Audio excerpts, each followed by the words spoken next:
And we're here at the Enterprise Marketer Podcast at Content Marketing World in day one. And I'm excited because we have a practitioner and a speaker here with us. It's Amanda Todorovich. I think I got that right. Yes, you did. Yes, awesome. And you're with the Cleveland Clinic, right? Yes, I am. Great. So could you give us a little bit of your background and then tell us kind of what you do at the Cleveland Clinic? Sure. So right now, I'm the Director of Content Marketing at the Cleveland Clinic. We are responsible for all on and offline content production and distribution. Prior to joining the clinic in 2013, I was Chief Content Officer and co-founder of a company called MedCity News. Oh, cool. And prior to that, spent about 10 years doing traditional media relations and public relations work. Awesome. So you went from having your own company and, the boutique little firm to one of the largest yes. health systems out there. So tell us what you do at Cleveland Clinic. What does the content marketing effort look like, and what's your team structure? Sure. So I have about 24 people on my team. We are divided up into several different functions. We have writers, designers, project managers, social media team, a brand manager, a print production team. Wow. And that's really kind of the main big parts of it.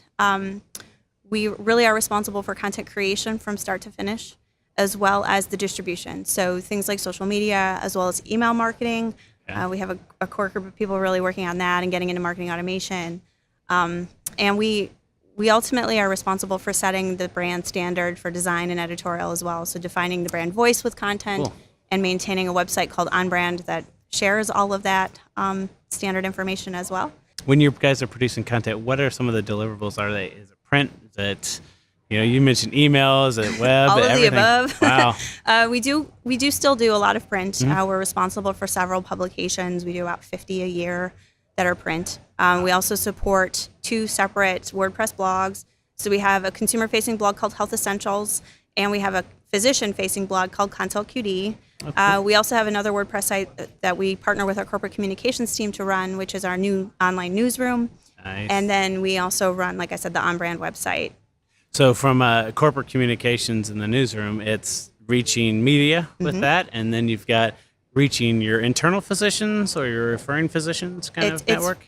Yeah, it's internal physicians, but it's primarily, the blog is really around referring physicians and national reputation building for our clinical research and all of the different specialties. Wow. So do you guys have subject matter experts on your team, or do you reach out into the broad network of physicians you have? We absolutely rely on our network of experts across the organization. Many of our editors and writers are absolutely very expert in many of our clinical mm-hmm. areas, but everything that we write is written by, at least approved by a medical expert in our organization. That's really cool. So it's not going to legal or compliance, it's going through... No, it's going through our medical experts. And that's not just physicians, that might be a dietitian or a rehab therapist, things like that. So what does the audience look like? How do you guys measure success? Who are you targeting? Because 24 people is huge. And I want to kind of start to steer then, what's it like to manage a team that size? So what's that audience look like? I know it sounds huge, but in all honesty, with all of the things that we're responsible for, it definitely doesn't feel huge. And absolutely every person on our team is crazy busy all the time.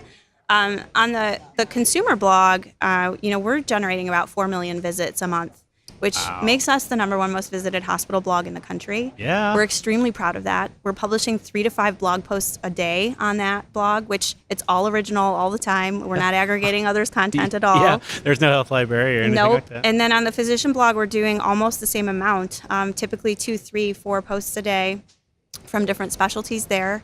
And then, like I said, we do a lot of other work beyond the blog posts, a couple thousand projects a year that are not blog posts. Wow. And that can be anything from a brochure to a full-on 60-page publication and everything in between. So you guys are, I hate to use the term factory, but you're producing a lot of content. We absolutely are. And so what does it look like from the management side of that? You've got people, you've got content, and you've got the audience, and you're kind of orchestrating this big old, masterpiece that's going on. It's been an evolution over time. When I first started with the Cleveland Clinic in 2013, I was managing a team of 3 people. We were solely responsible for the consumer blog and social media, and that was it. And today, like I said, we're a 24-person team who's really aligning on and offline content together. So pulling all of those pieces that you just mentioned into one really strategic content powerhouse has Yeah. been what's happened over the last 18 months. Really aligning on and offline content strategy so that all of this stuff is working together. Yeah. Finding efficiencies so that we're not stepping all over each other, recreating the wheel every time, or producing content multiple times around the same topic or Yes. story, which was happening a lot before. Oh yeah, you could see that. It's also been a big shift away from print first. We were doing a lot of print publications where we felt a lot of exclusivity with the content, or we would flip it for digital. And over the last year, one of the big things for me that I've been pushing my team to do more of is to use digital and the data we were able to gather from digital to inform our print investments, because that's really what it is. I mean, print's expensive and complicated and challenging to measure, but everything we're doing online gives us a lot of insight into what might make the most impact in print. So that's been part of why aligning the teams has really made sense. Yeah. When I say that we went from 3 to 24, that is not to say we hired 21 new people. Yeah. It was really a merging of functions that already existed. So our existing in-house creative team with our content marketing digital strategist team to really start to think about this stuff together, to measure the impact it's having, to try to get the most out of every piece of content we're producing. Yeah. So do you have cross-functional people now to where they're doing creative and doing copy and kind of strategy pieces? Yeah, it's definitely morphing. The lines are definitely blurring over time. We try to put together like some task force and teams that are really working more closely together so that it's not just design over here and writing over here and, social team over here. We meet a lot together. Yeah. Also trying to reinforce creativity in everything we're doing, because like you said, it's really easy to get in that factory mentality and crank out all kinds of stuff all day. But we're really trying to stand out, be different, be leaders in the industry, and really think through what does our audience want? What is the data telling us we should do more of or less of? And so, it's definitely everybody's looking at numbers. Everybody's looking at how we can push the envelope. Yeah. It's a team effort, and the vision is set. We talk about it every week. We talk about goals every day. Everybody's really aligned in where we want to go, and that's made the biggest difference. So I'm guessing you do have a documented content strategy. Absolutely. And so that's why you're seeing lots of success, because you can actually get this team of 24. Like you said, these aren't brand new people that are fresh out of school. They're like, I love content marketing, I want to do it. These are people you have to say, here's what content marketing is, here's how you fit. And you guys are seeing success, and because you keep going back, and are we doing it right? Are we measuring? I have 2 people on my team who've worked at Cleveland Clinic for 40 years. Wow. So absolutely, these are people who have lived and breathed our brand for a very long time. Experiences range across the board from entry level to those most senior people. But you're right. I mean, the vision and the documented strategy that we're able to share and talk about has made a huge difference in getting everybody on board and on the same page and thinking and talking like a unit. Yeah. When we're trying to innovate in print or try to experiment with something in email, everybody understands why we're trying to do that. It's not to create more work for anybody. It's because we want a better result. Yeah, exactly. So what is your session on here? My session is on actually building teams. And I'm going to talk a lot about how we're structured, the different functionalities within our group, actually share our org chart a little bit, and talk a bit about what each team does.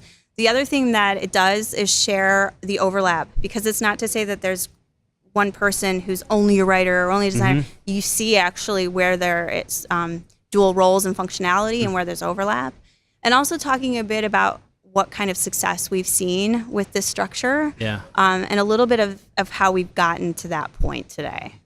Cool. And so what are some big goals that you guys have? Are you starting to embrace new media types? Are you starting to look at new options for reaching different physicians and different, patients? All of the above. Yeah, good. We're really open to anything, and we're trying and testing and experimenting always. That's something that is a huge part of our culture. One of the things that's really exciting and interesting that we've done over the last year that we're looking to sort of do more of is around monetization. Oh, wow. We've actually monetized our blog audience on the consumer side, and have built a partnership with another media company to help us really take that to the next level. We're looking to explore that with the physician audience as well, because that revenue comes back to us in a way that allows us to continue to expand our content capabilities. We're absolutely always looking at new formats and doing more video and, looking at potentially getting into podcasting, something we haven't done yet. On the social side, just constantly looking at different channels and opportunities. We just launched Snapchat for our brand. Oh, wow. Last Snapchat. week. Wow. Yeah. It's not necessarily super important to our demographic just yet, but we want to be there when it is. Exactly. I mean, And we you want to could experiment. Yeah, let's get some people that's built, but like something like Zika comes out. Yep. The 24-hour video is what you want because you want it to go away, and then you want the fresh content this 24 hours. Well, and even the demographic that is really aggressively using Snapchat does matter to us, right? I mean, they're interested in a different kind of content.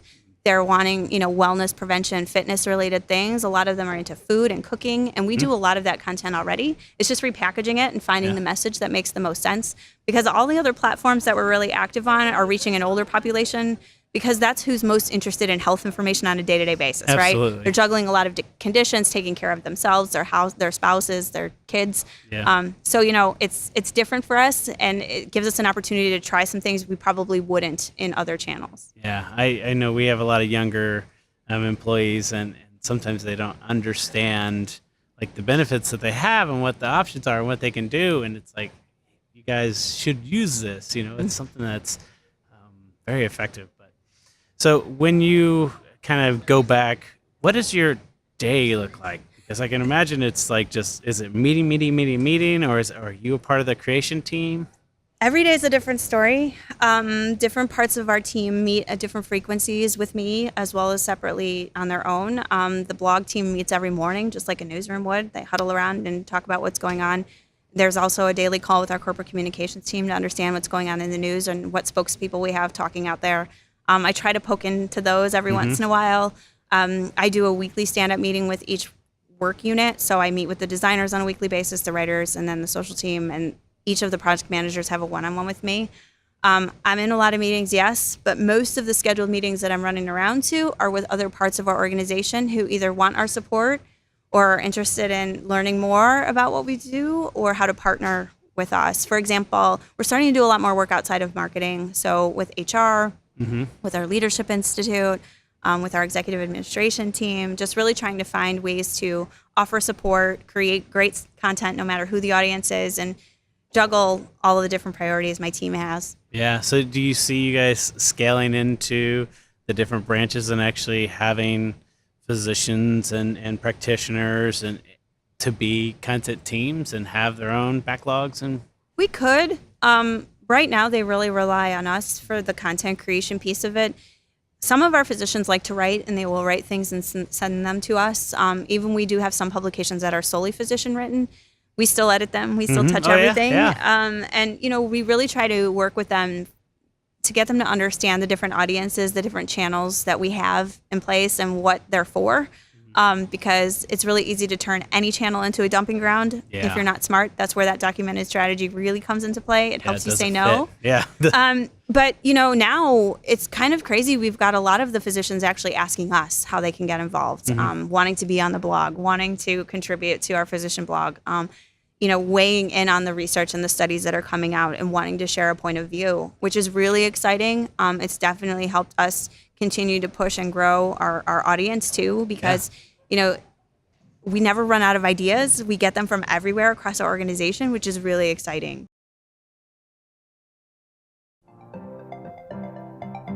Today, real time is the only time that counts. To stay relevant, you have to stay ahead. Your customers want the right information, right now, wherever they are. So how do you meet the demands of today's customers? By marketing in context. Context accounts for a customer's interaction with your brand. So each touch builds on the next, creating more meaningful experiences for your customers. At Sitecore, we call this context marketing. To do it well, you need marketing technology that has three things: contextual intelligence, content management, and omni-channel automation. Contextual intelligence gives you the information you need about your consumers, so the content you manage is more relevant and is automatically delivered wherever your customers are. The Sitecore Experience platform was built for context marketing, so you can create a more personalized customer experience. Demand more from your marketing technology. Demand more from marketing. Own the experience. Sitecore. So what are some, if I'm a struggling, marketer, we're taking on content marketing, even in health, right? And what are some of the pieces of advice you'd give us given where you started and adopting a team, because I think that's where everyone is right now, and you're a couple years ahead of them. What's some of the advice you'd give them? A lot of times I get asked about budget and how do we get so big and all of that. And honestly, we didn't start there. And I think that's the biggest, most important piece of advice to remember. It doesn't have to start huge. No one told me we had to reach millions of people a month. My team was sort of, what if we tried this? And it was about consistency when we started. It was a blog, we built it and we started publishing. And then it evolved from there because we started to look at what ifs and test different things. And it was never about getting to a 25-person team. It was never about those millions of visits. It was about what could we do that would connect with an audience? What do our patients want to know? What kinds of questions are they asking their doctors that we can help answer? And so when you think about it from that point of view, when you think about what problems can you help your customers solve with your content, and not about what does our organization want to talk about, how do we, give them our phone number a million different ways? Yeah. I mean, that's not it. That's not how you win. Yeah. And so, we started small and we got bigger because the success was there. Yeah. And part of the way that we got to that point was about consistent communication too with stakeholders. Yeah. Sharing the good, the bad, and the ugly. What's working, what's not, and what should we never do again. Yeah. Because then they understand why when you say no to something, or why you really are, aggressively seeking their approval on a piece of content because it's going to be really great. Yeah. They understand why, and they understand the audience that you're reaching because we have continuously reached back out. When we use a doctor for an interview for a story, it's not just done once he approves a piece of content. Yeah. It's, hey, Dr. X, thank you so much for your time. Here's how many people that post reached this week alone. And they understand then too it's worth their time. So we get more support, we get more resources. We're able to show that we're connecting and building relationships, which in healthcare is crucial because you can't create demand. People are either sick or they're not. They need surgery or they don't. You can't force that. You can just build relationships so that when they need you, they think of you first. Exactly. And there's a lot of goodwill that needs to be generated if you go into a waiting room and it's 2 hours, 3 hours, 4 hours after the schedule. You have to have a lot of brand goodwill to keep that person coming back, because some things are just out of their control. Hospitals are complicated, right? They are, and the pressures on our industry too are making it so that we have to be really careful about taking care of people even when they're not sick and when they're not in our facilities. And so, the wellness and prevention content is just as valuable as the things that talk about procedures and treatments. And so even when you look at our consumer blog, that's the balance that we're trying to find every day, is that we're giving people enough to help them make healthy choices, but at the same time, here's what you need to know if you're sick and you need us to take care of you. And so, that's been crucial to us too, is constantly keeping that, at the forefront of everything we're doing. Yeah. Is this useful? Is this helpful? Is this relevant to our audience? And if it is, it wins every time. Yeah. Without spending any money even. Your organic reach on content that's great and helpful, it's huge. Exactly. And you know what kind of demographic you reached. You know the other demographics that are in other outlets like magazines. You can say, hey, it did well here. I bet it will do well here. Let's get that in there. And not just say, okay, we got this much content, stuff it in a magazine and send it over. Right. Awesome. Well, thanks for your time. And sure, I hope you guys have some awesome success and you have a great event. Thank you. Perfect. There are so many marketing tools to choose from these days. More than 3,500 the last time we checked. If you're overwhelmed and confused, you're not alone. With so many options, marketers are having a difficult time trying to select which tools will meet their team's unique needs. So why do the top content marketing teams choose DVHQ? It's because of our unique focus. Let me explain. The typical content marketing process looks something like this. You start with a defined strategy, then you ideate and brainstorm with your team. Create a plan of attack, produce the content, optimize it, then publish and promote the content, and finally, review the analytics to see how your content performed. As you may know, most marketing software tools are built to support the back half of this process. There are countless CMS platforms, email marketing tools, marketing automation systems, social publishing tools, analytics suites, etc. The list goes on and on. But here's the thing. The back half of the process is not where companies are really struggling. What marketing teams are really struggling with is the upfront part of the process, the strategy, the ideation, planning, workflow, and collaboration during the content production process. Sound familiar? If you don't get your upfront strategy and planning right, the odds of consistently publishing great content is, well, not very good. So these upfront areas are where we focus 100%. We don't want to reinvent wheels or be a jack of all trades, master of none type of content marketing solution. DiviHQ is on a mission to build a content marketing platform that makes it incredibly easy for you to plan and produce high quality content more efficiently. This approach then gives you the freedom to integrate and connect DiviHQ to your preferred downstream tools. So, if you're looking for help with strategy, ideation, planning, and collaboration, then we're the solution for you.